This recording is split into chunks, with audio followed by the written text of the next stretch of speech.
इस कार्यक्रम के पुण्यार्चक हैं श्री कंवर लाल जी, महावीर प्रसाद जी पाटनी, आर के ग्रुप, मदनगंज, किशनगढ़, राजस्थान।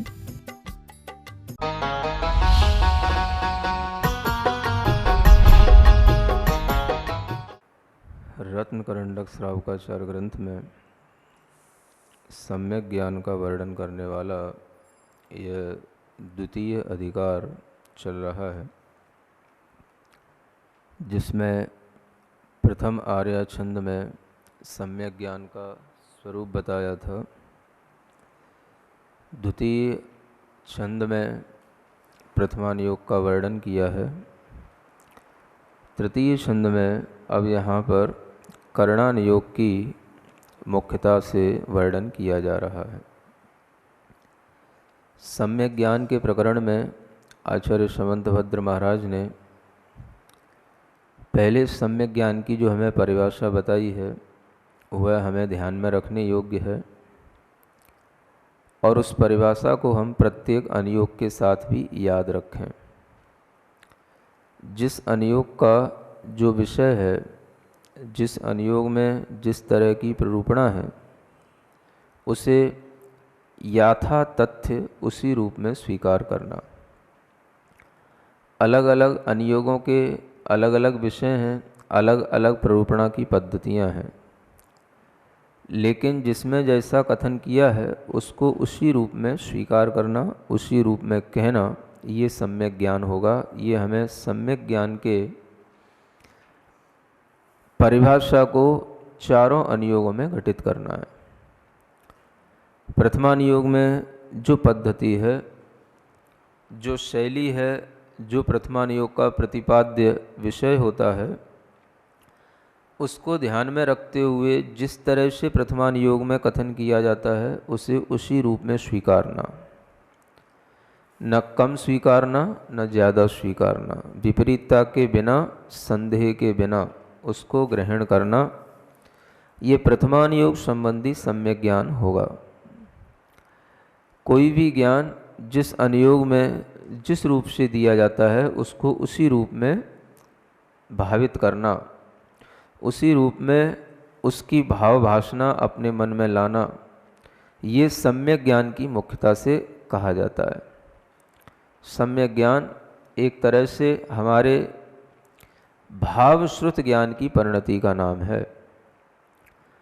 ये जो हम अनुयोगों के माध्यम से पढ़ते हैं ये द्रव्य श्रुत ज्ञान है, और इस द्रव्य श्रुत ज्ञान का जो हम भाव अपने अंदर लाते हैं, जैसा है जैसा कहा है उसको वैसा ही हम हृदय से स्वीकारते हैं, उसी के अनुरूप चिंतन मनन करते हैं, तो वह भावश्रुत ज्ञान कहलाता है।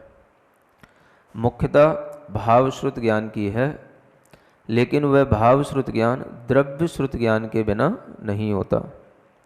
जब तक सामने शास्त्र न हो, पूर्व आचार्यों का दिया हुआ ज्ञान न हो, हमारे भाव अपने आप अपने अनुसार तो चल सकेंगे, लेकिन जिनवाणी के अनुसार नहीं चल पाएंगे। तो अपने भावों को चारों अनुयोगों के अनुसार चलाना और उसी तरह से भाव भाषणा करना, जैसा कि जिस अनुयोग का विषय है, जिस अनुयोग में जो कहा गया है उसको उसी रूप में प्ररूपित करना, कम ज़्यादा नहीं करना।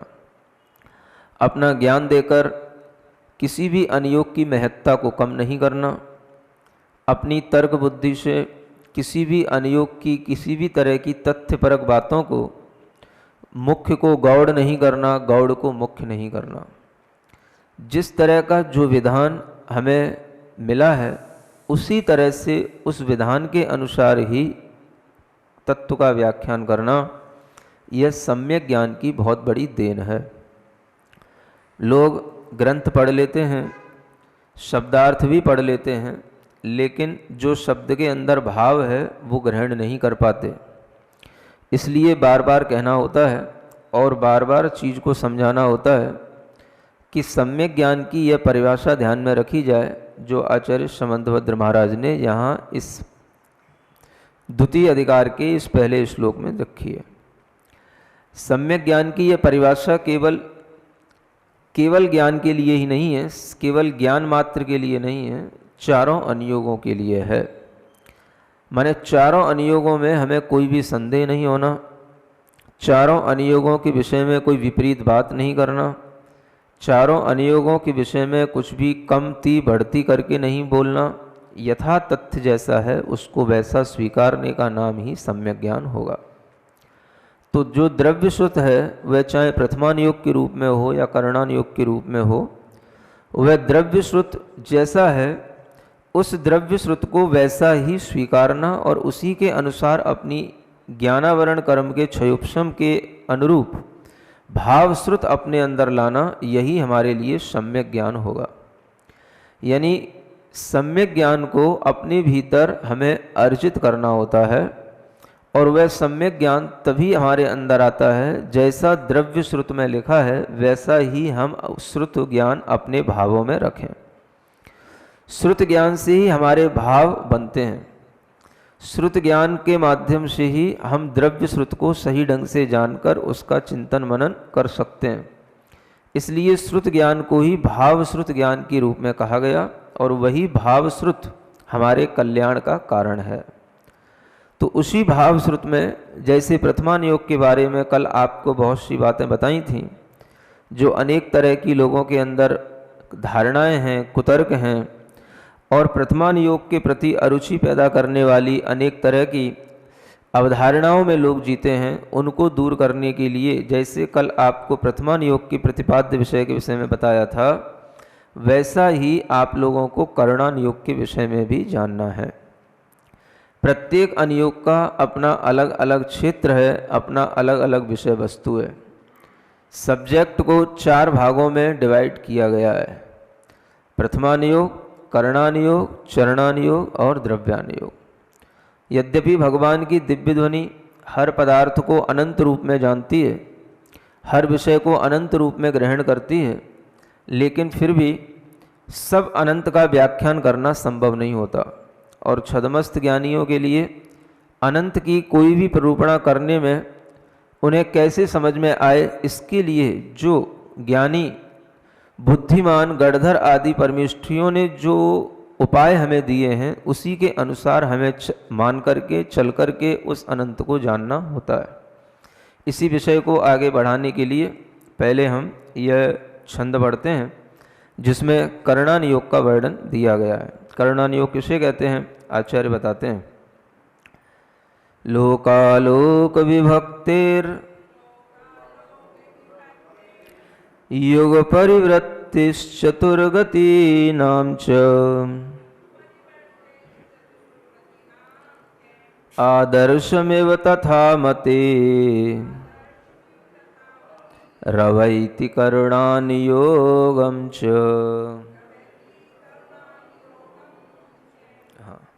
कहते हैं यह करणानुयोगम अवैति माने जानता है, आदर्शम एव आदर्श के समान, दर्पण के समान। जैसे दर्पण में कोई भी पदार्थ सामने होता है उसको ज्यों का त्यों बताता है, ऐसे ही जगत की सभी व्यवस्थाओं को यह दर्पण के समान करणानुयोग का ज्ञान हमें बताता है। करणानुयोग में मुख्य रूप से किसका वर्णन होता है, तो आचार्य कहते हैं लोकालोक विभक्ते, लोक और अलोक की विभक्ति का वर्णन है ना। लोक अलोक की विभक्ति का अर्थ होता है कि लोक का विभाजन और अलोक का विभाजन बताने वाला, ज्ञान कराने वाला यदि कोई अनुयोग है तो वह करणानुयोग है, जिसके माध्यम से हम लोक और अलोक की प्ररूपणा को जान सकते हैं। लोक कितना बड़ा है, लोक की रचना कैसे हुई है, लोक में कितने द्रव्य हैं, लोक में किन द्रव्यों का किस तरह से अवस्थान रहता है, उनका काल अनादि अनंत होता है या सादि शांत होता है या सादि अनंत होता है, किन द्रव्यों की कितनी पर्याय होती हैं, उन पर्यायों की क्या स्थितियां होती हैं, इत्यादि सारी जानकारी हमें लोक विज्ञान से मिलती है। और उस लोक के परे जो अलोक होता है वह भी अनंत रूप में होता है। उस अलोक में कौन सा द्रव्य है और वह द्रव्य वहाँ किस रूप में है, उसमें भी परिणमन होता है या नहीं होता, होता है तो किसके आधार पर होता है।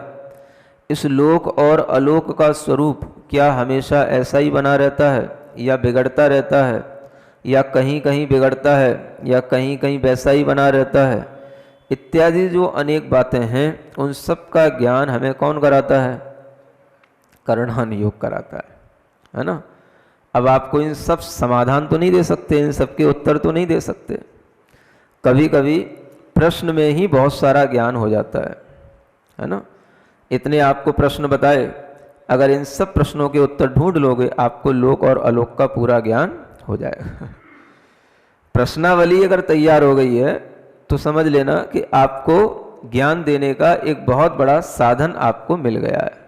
बस आप केवल प्रश्न दिमाग में लाते जाओ, उत्तर आपको अपने आप मिल जाएंगे। यही आपकी ज्ञान वृद्धि का सबसे बड़ा कार्य होता है।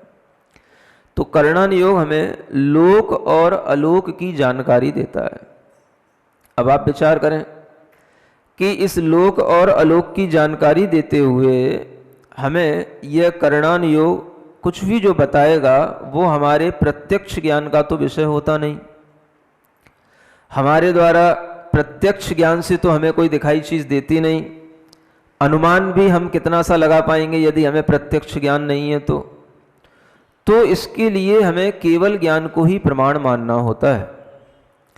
करणान योग का कोई भी प्रतिपाद्य आप तभी समझ सकेंगे जब आपके लिए केवल ज्ञान पर विश्वास होगा। केवल ज्ञान के बिना कभी भी आप करणान योग की किसी भी वस्तु को यथार्थ रूप में स्वीकार कर ही नहीं पाएंगे। करणान योग के माध्यम से ही हमें केवल ज्ञान की महत्ता भी पता पड़ती है, और करणान योग के माध्यम से ही हमें ये ज्ञान में आता है कि हाँ, सर्वज्ञता के बिना ये ज्ञान संभव नहीं है। इतना अनंत का ज्ञान, सूक्ष्म का ज्ञान और सब तरह के द्रव्यों का ज्ञान, जो पदार्थ हमें नहीं दिख रहा है उस लोक अलोक का भी पूरा का पूरा ज्ञान अगर हमें दिया जा रहा है तो यह हमारे लिए एक तरह से तभी भावश्रुत ज्ञान के रूप में ढलता है जब हम उसको उसी रूप में स्वीकार कर लेते हैं। अन्यथा पढ़ने को तो बहुत लोग पढ़ लेते हैं और पढ़ने के बावजूद भी एक जैसे सब्जेक्ट हमने दूसरे पढ़े थे उसी तरह से हमने इस सब्जेक्ट को भी पढ़ लिया और उसको रख दिया। तो इस तरह से कोई सम्यक ज्ञान नहीं होता। पढ़ लेने मात्र से सम्यक ज्ञान नहीं होता। पढ़ करके उसको उसी रूप में स्वीकार करना, उसकी भासना उसी रूप में होना, तभी भावश्रुत ज्ञान संभव है। तो ये चारों अनुयोग एक तरह से हमारे लिए सम्यक ज्ञान को उत्पन्न करने में साधक बन सकते हैं और बनते हैं। प्रथमान योग भी हमारे लिए साधक है सम्यक ज्ञान की प्राप्ति में, तो करणान योग भी साधक है, बशर्ते कि आपको करणान योग के ज्ञान की रुचि होनी चाहिए और उसमें जो ज्ञान आता है उसके विषय में आपकी प्रवृत्ति ज्ञान के क्षयोपशम के माध्यम से होनी चाहिए। करणान योग का मतलब क्या होता है? करण के दो अर्थ हैं। एक तो करण माने होता है गणित। क्या होता है? गणित, मैथमेटिक्स। ये गणित जो है वो इतना बड़ा इसमें गणित बताया जाता है कि जो छोटी मोटी संख्याएं हैं, अरब खरब नील महानील शंख महाशंख, कहाँ तक पहुंच जाते हो आप लोग? हैं? अरबुद अर्बुद यहीं तक पहुंचते होगे, बस इतना ही। शंख महाशंख इतनी ज़्यादा क्या जानते होगे? हैं? मोबाइल में तो 10-11 डिजिट से ज़्यादा कुछ बढ़ता ही नहीं है ना। तो उससे ज़्यादा तो कैलकुलेशन किसी भी कैलकुलेटर में भी नहीं होती। तो आप लोगों को जितनी नॉलेज होती है वो केवल संख्यात संख्या में ही होती है ना। मति ज्ञान, श्रुत ज्ञान, संख्यात कोई जान सकता है। केवल ज्ञान ही होता है जो अनंत को जानता है। अब केवल ज्ञान ने जो अनंत को जाना, उसको, उस अनंत को गणधर परमेष्ठी के माध्यम से इस तरह से संयोजित करना कि जो आगे छद्मस्थ ज्ञानी है, अल्प ज्ञानी है, वो उसको समझ पाए। ये एक बहुत बड़ा कार्य होता है। अनंत को समझाने के लिए अगर बीच में गणधर परमेष्ठी का ज्ञान काम में ना आए तो आप अनंत को कुछ समझ ही ना सको। आप कहो हमें भगवान की वाणी सुनने को मिल जाए, मिल भी जाएगी तो क्या कर लोगे? तुम्हारा ज्ञान का क्षयोपशम ही उतना नहीं होगा तो तुम भगवान की वाणी में अगर अनंत पदार्थों का दिग्दर्शन हो रहा है तो तुम क्या ग्रहण कर पाओगे? कुछ नहीं कर पाओगे। तुम्हें तो उतना ही समझ आएगा जितना तुम्हारे ज्ञान का क्षयोपशम है। और उस ज्ञान के अनुसार यदि कोई हमें कोई वस्तु देगा, उस ज्ञान में जो चीज घुस जाए उसके अनुसार व्यवस्थित करके यदि हमें कोई खिलाएगा, परोसेगा, तो हमारे लिए कुछ काम में आ सकती है। अन्यथा वो चीज हमारे कोई काम में आएगी। समझ में आ रहा है? बहुत सारा अनाज पड़ा हुआ है खेतों में और हम यहां भूखे बैठे हैं। अनाज खेतों में बहुत सारा पड़ा है, अनाज की कमी नहीं है, अनाज गोदामों में भरा है, खेतों में पड़ा है और लोग भूखे मर रहे हैं। क्यों मर रहे हैं? क्यों मर रहे हैं? वहां तक उस अनाज को व्यवस्थित रूप से पहुंचाना, उनके लिए जिस तरह से उस अनाज का उपयोग हो, उस अनाज का ज्ञान भी उनके पास में होना और उनकी भूख के मुताबिक वह चीज उनके लिए उपलब्ध होना, तभी तो उनकी भूख मिटेगी। नहीं तो गोदामों और खेतों का अनाज किस काम में आएगा? खेतों में भी अनाज पड़ा पड़ा सड़ता रहेगा, गोदाम में भी सड़ता रहेगा, लोग इधर भूख में मरते रहेंगे, ये इधर सड़ते रहेंगे। समझ आ रहा? इसी तरीके से अगर केवल ज्ञानी का ज्ञान, अनंत ज्ञान हमारे सुनने में आ भी गया, हमने सुन भी लिया, तो उससे हमको कोई ज्यादा लाभ नहीं होने का। क्या समझोगे आप? जितना अपना ज्ञान का क्षोभसम है उतनी बात समझ में आएगी, उससे ज्यादा कुछ समझ नहीं आएगी। ये हमारे ऊपर गणधर परमेष्ठी का बहुत बड़ा उपकार होता है कि उन्होंने उस अनंत अर्थ को ध्यान में रखते हुए उस अनंत पदार्थों के ज्ञान को जो एक साथ भगवान का ज्ञान तो ध्वनि के रूप में एक तरह से, एक जैसे कोई जल का बहुत भारी प्रवाह जैसे कोई हो, जैसे झरना बहता है। कहीं मुक्तागिरी गए हो? हाँ, हमने तो मुक्तागिरी का ही देखा है, आपने कहीं और का देखा हो तो पता नहीं।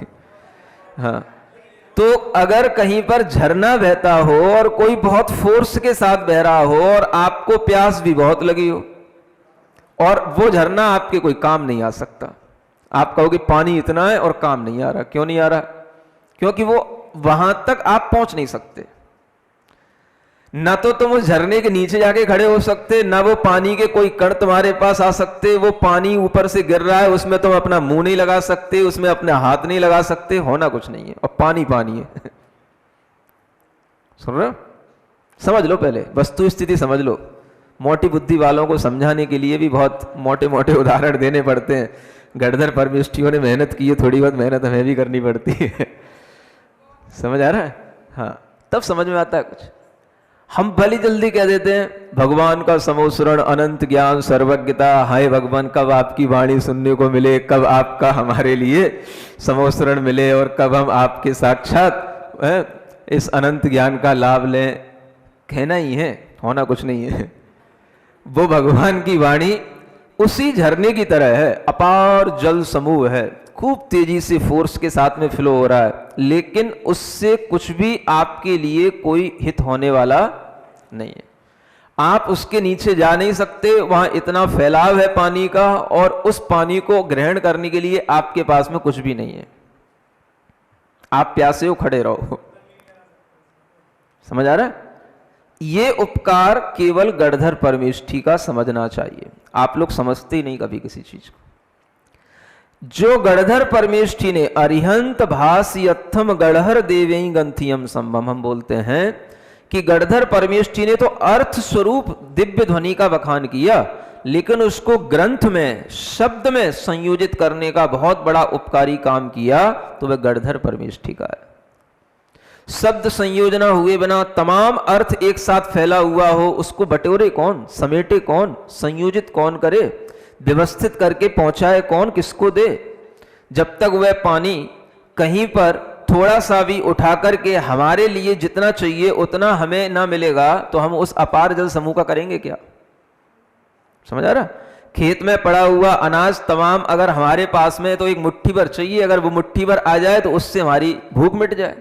एक मुट्ठी भर हमारे लिए पानी मिल जाए तो उससे हमारी प्यास मिट जाए। अब दुनिया का पानी बह रहा है और दुनिया का अनाज सड़ रहा है, हमें उससे लेना देना क्या है? समझ आ रहा? तो वो उपकार है कि जो आपके पास में एक बोरा अनाज लेकर के आ जाए, आपको बता दे कि इस अनाज को ऐसे सुखाना, इस अनाज को ऐसे पीसना, इससे ऐसी रोटी बनाना, फिर इससे खाना, तब तुम्हारे लिए तृप्ति मिलेगी। ये जो काम करके बताता है, ये जो काम करता है, ये बड़ा उपकार का काम है। समझ आ रहा है? अनाज बनाने से भी ज्यादा महत्वपूर्ण है अनाज को उस व्यक्ति तक पहुंचाना जिसके लिए भूख लगी है और जिसको उस अनाज का कोई ज्ञान नहीं है, लेकिन वह अनाज उसके काम में आ जाए। इसलिए आपको भूख का, प्यास का, अन्न का, जल का उदाहरण देकर के बता रहा हूं कि यह करणान योग का विषय क्या बताता है हमको। जो केवल ज्ञान में जाना गया लोक है, अलोक है, और उस लोक के अंदर अनंत द्रव्य हैं, उनका अनंत पर्याय रूप परिणमन है, उस सबको जानना तो संभव है। एक साथ केवल ज्ञानी के द्वारा बोलना भी संभव है, लेकिन मुझे लगता है कि उस विषय को सही ढंग से प्ररूपित करके अल्प ज्ञानियों के लिए परोसना ये बहुत कठिन काम है। और ये कठिन काम गढ़धर परमेष्ठी करते हैं। उनके पास में ऐसी बुद्धि की रिद्धियां होती हैं, कोष्ठ बुद्धि, बीज बुद्धि, पदानुसारिणी रिद्धि। इन रिद्धियों के माध्यम से वह सब सुनी हुई अर्थ का ऐसे ढंग से समायोजित करते हैं कि हम जैसे मंद बुद्धि, अल्प बुद्धियों को भी वह चीजें समझ में आ जाती हैं। अन्यथा भगवान का ज्ञान तो हमारी भी समझ में नहीं आने वाला था। समझ आ रहा? ये सोचो आप जैन दर्शन में जितने भी तथ्य हैं उनको तब समझ पाओगे जब आप कुछ गहराई से सोचोगे, विचार करोगे, अपने अंदर कुछ भाव भासना करोगे। करणान योग में अनंत का ज्ञान है, लोक का ज्ञान है। लोक की ऊंचाई 14 राजू बताइए। राजू को नापने वाला कौन है? उस राजू को नाप करके, दिखा करके समझाने वाला कौन है? वह असंख्यातों किलोमीटर की ऊंचाई, और उसमें भी हर चीज का इस तरह से विभाजन करना कि मध्य लोक तक 7 राजू हो गए, ऊपर ब्रह्मलोक तक फिर 5 राजू हो गए, फिर ऊपर जाकर के ऊर्ध्वलोक के अंतिम भाग तक फिर 7 राजू हो गए। कहां पर कितना डायमेंशन किस तरीके से कम हो रहा है, कहां पर ज्यादा हो रहा है, लंबाई चौड़ाई पूरा घनत्व निकालना, और उस घनत्व में किन जीवों ने कहां पर कितने क्षेत्र का स्पर्शन किया है, कौन जीव कितने क्षेत्र में रहते हैं, कौन जीव अगर एक क्षेत्र से मरण करके दूसरे क्षेत्र तक जाता है तो कितनी दूरी तय करता है। सारा का सारा विज्ञान हमारे लिए आज उपलब्ध है। सुन रहे हो? ये सिर्फ प्रश्न बता रहा हूं, समाधान तो मैं किसी का दे ही नहीं सकता। हाँ, अभी तो सिर्फ प्रश्न। कितने काल में यह जीव निगोद से निकलता है, निगोद में कितने जीव होते हैं, कितने जीव निगोद से हर समय निकलते रहते हैं, कितने जीवों का मोक्ष होता रहता है, अनंत संख्या में कौन कौन से जीव हैं, और कौन कौन सी अनंत संख्या किससे कम है, किससे ज्यादा है, इन तमाम अनंत प्रश्नों का उत्तर भी हमें उपलब्ध है। किससे? इसका नाम क्या है? करणान योग। समझा? ये तो नमूने बता रहा हूं, नमूने।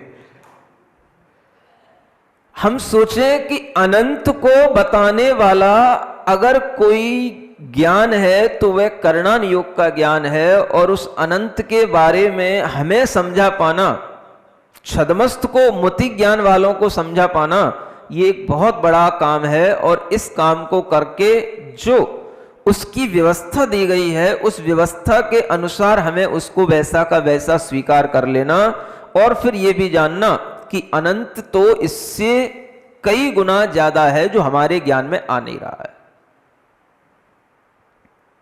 कैसे आपको समझाया जा सकेगा?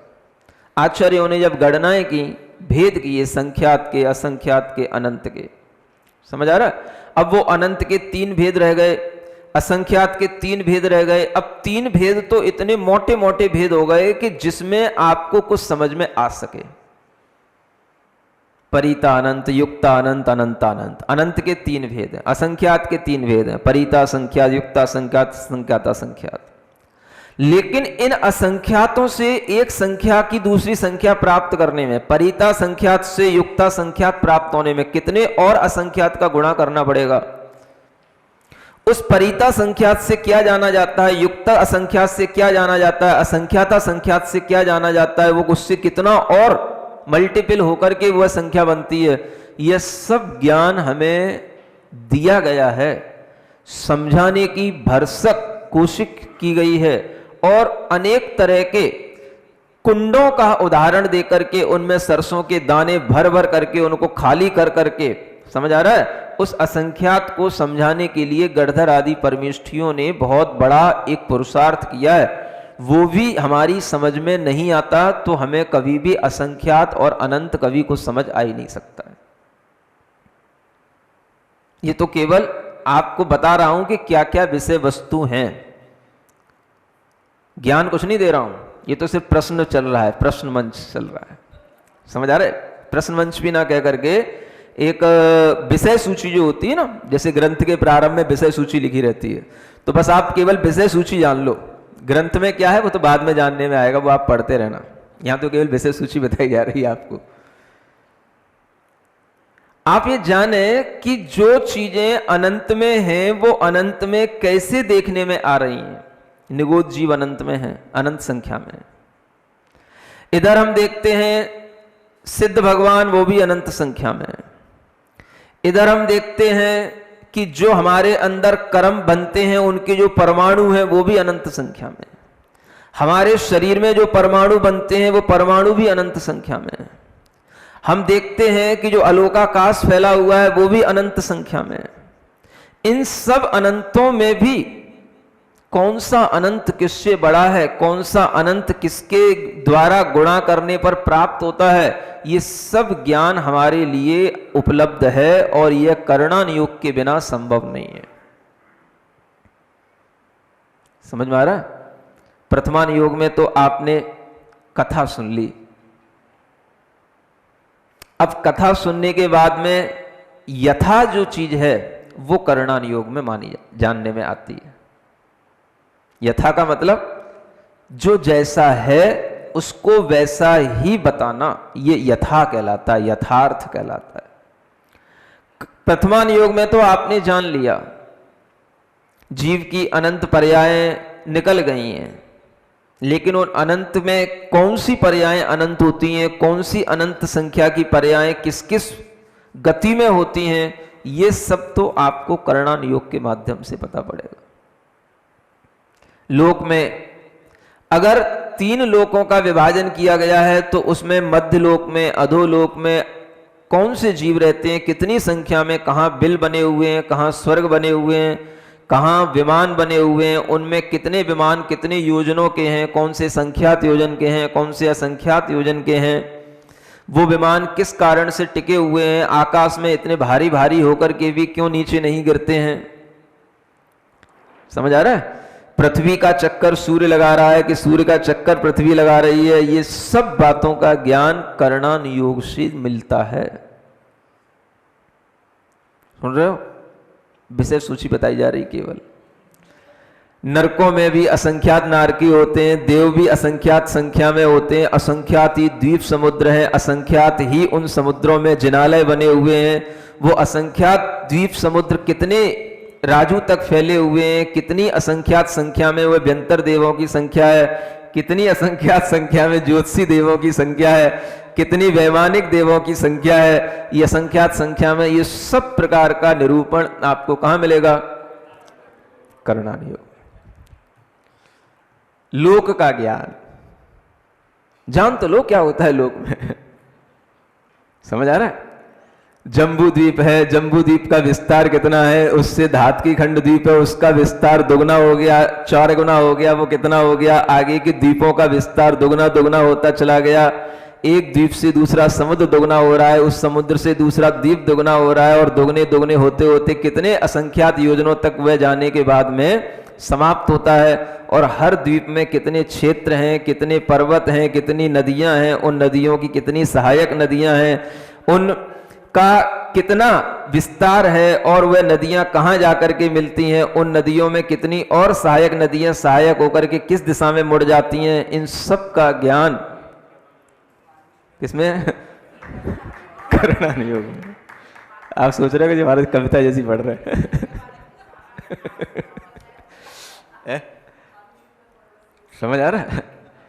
आप देखो तो ये जो केवल ज्ञान का विषय है वह कितना बड़ा विषय है और उसे समझाना कितना कठिन काम होता है ना। अब कृत्रिम जनालय तो हम देख लेते हैं 100 बाई 100 के, 200 बाई 200 फीट के हमने बना लिए। जो अकृत्रिम जनालय होते हैं वो कितने बड़े बड़े होते हैं। जो एक प्रतिमा 500 धनुष की होगी, माने 2000 हाथ की एक प्रतिमा होगी, ऐसी 108 प्रतिमा एक जनालय में आएंगी। वो जनालय कितना बड़ा होगा। उसके बाहर का परिसर, उसके बाहर स्तूप, ध्वज भूमि आदियां जो सब बनी रहती हैं विस्तार में, वो सब विस्तार कितना बड़ा होगा। तब एक अकृत्रिम जनालय का एक विस्तार बनता है और वह सारा का सारा विस्तार पूरा का पूरा एक एक नाप तौल के साथ में त्रिलोक सार, त्रिलोक पंडिती आदि ग्रंथों में लिखा हुआ है। करणान योग का विषय कहां मिलेगा। हाँ, त्रिलोक पंडिती पढ़ो, त्रिलोक सार करो। 3 भागों में वो त्रिलोक पंडिती हिंदी अर्थ के साथ प्रकाशित है और त्रिलोक सार भी है। सारा का सारा गणित इसी में आपको मिल जाएगा। ये तो लोक की अलोक की रचना जानने के लिए सारा गणित, चारों गतियों का। युग परिवृत्तेश चतुर्गति नाम च, थोड़ा आगे भी तो बढ़ना। युग का परिवर्तन कब होता है, कहां पर युग परिवर्तन होता है, कहां पर नहीं होता है, कौन कौन से क्षेत्र हैं जहां पर हमेशा एक जैसा युग चला करता है, जिसे हम कहते हैं स्थायी भूमि। चाहे वो कर्म भूमि हो या भोग भूमि हो, कहां पर कितनी भूमियों में काल परिवर्तन होता है, किन में नहीं होता है, ये वर्णन किसमें। करणान योग में। समझ आ रहा है। एक युग कितने कल्पकाल का होता है, एक कल्पकाल में कितने वर्ष होते हैं, एक कल्पकाल में कितने उत्सर्पणी अवसर्पणी गुजर जाते हैं, और एक उत्सर्पणी अवसर्पणी का कितना समय होता है, और उसमें कितने काल होते हैं। जो 6 कालों का विभाजन किया गया है उसमें 6 कालों में भी एक एक काल कितने कितने समय का होता है, वर्ष का होता है। ये सब वर्णन मिलता है किसमें। करणान योग में। युग परिवृत्ति। समझ आ रहा है।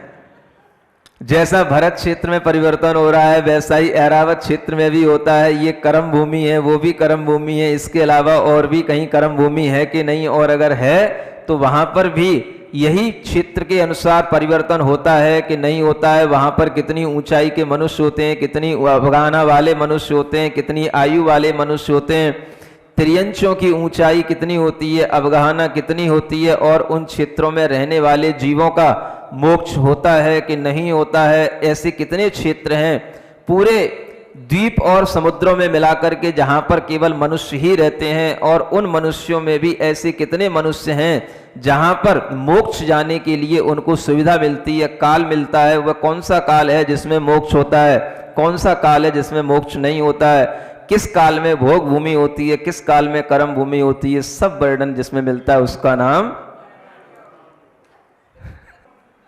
आप सोच रहे होंगे एक ये कविता कहने का एक तरीका होता है, ऐसे मैंने एक कवि को सुना था ऐसे कविता करते हुए।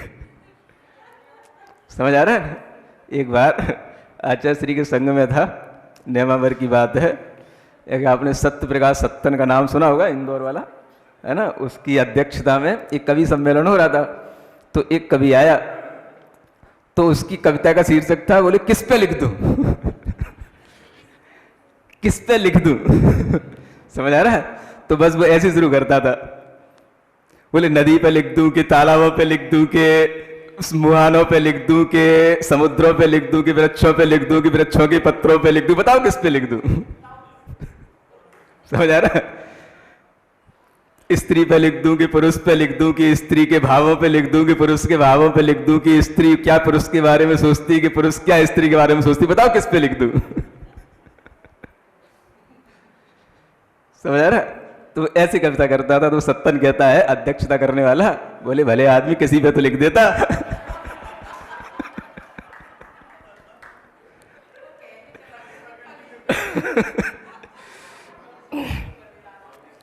समझ आ रहा है। तो ऐसे ही आपको अभी यहां केवल विषय सूची दी जा रही है। समझ आ रहा है। अब कुछ बताने के लिए तो चल ही रहा है ना। आप हमसे ये तो नहीं कह सकते कुछ तो बता दो। उसके लिए तो दोपहर में 304 तत्वार सूत्र में व्यवस्थित क्रम से सब कुछ चल ही रहा है ना। कितने भाव होते हैं, कितनी योनियां होती हैं, कितने जन्म होते हैं, कितने लोग अलोक, सब आने वाला, सब चल रहा है व्यवस्थित क्रम से, वो सब आएगा ही। लेकिन एक आपको कम से कम विषय सूची का ज्ञान होना भी बहुत बड़ा ज्ञान होता है। समझ में आ रहा है? हाँ, विषय सूची का ज्ञान। इंदौर वाले पंडित जी हैं, पंडित रतनलाल जी, है ना, अभी भी हैं वो। और जब मैं उनके पास पढ़ता था, ब्रह्मचारी अवस्था में था, तो वो ज्यादातर कोई भी ग्रंथ को पढ़ाने के लिए विषय सूची को पकड़ के बैठ जाते हो। समझ आ रहा है? उनके पढ़ाने की पद्धति है, कोई भी ग्रंथ पढ़ना हो तो बस उसकी विषय सूची निकाल लो, उसकी विषय सूची के अनुसार इसमें ये है, इसमें ये है, ये होगा तो ये होगा, ये होगा तो ये होगा, ये होगा तो ये होगा, ऐसे करके विषय सूची में जो विषय दिया गया है उसी के अनुसार आपको कितना ज्ञान हो रहा है वो आपको पता पड़ जाएगा। समझ आ रहा? सॉल्ट में जैसे आपको विषय सूची किसी चीज की, अगर एक बार मान लो आपने कोई चीज पढ़ ली, अब आप केवल विषय सूची से ही उसका रिवीजन कर सकते हो।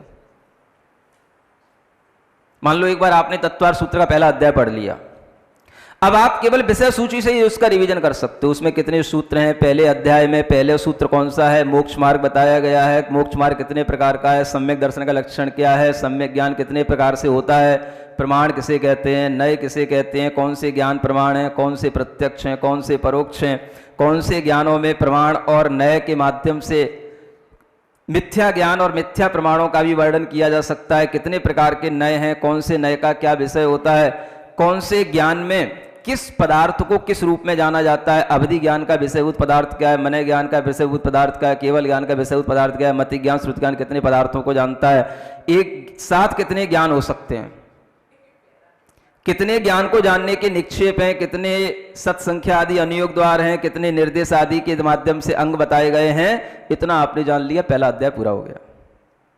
बोलो तत्वासूत्र प्रथम अध्याय नमो नमः। बस आपको रिवीजन करने का बहुत अच्छा तरीका मुझे लगता है, यहाँ बच्चे भी सीख लें इस विधा को, अच्छी विधा है। आपको अंदर कोई भी सब्जेक्ट का रिवीजन करना हो, बस आप उसकी जो इंडेक्स दिया रहता है, उसकी जो विषय सूची रहती है, उसी को बस आप पढ़ें, आपको पता पड़ जाएगा कि आपने क्या पढ़ लिया है और आपको क्या आ रहा है क्या नहीं आ रहा है। बस पूरा पहला अध्याय हो गया। इसके अलावा पहले अध्याय में एक भी सूत्र एक्स्ट्रा आपको नहीं मिलेगा, जितना विषय बता दिया आपको।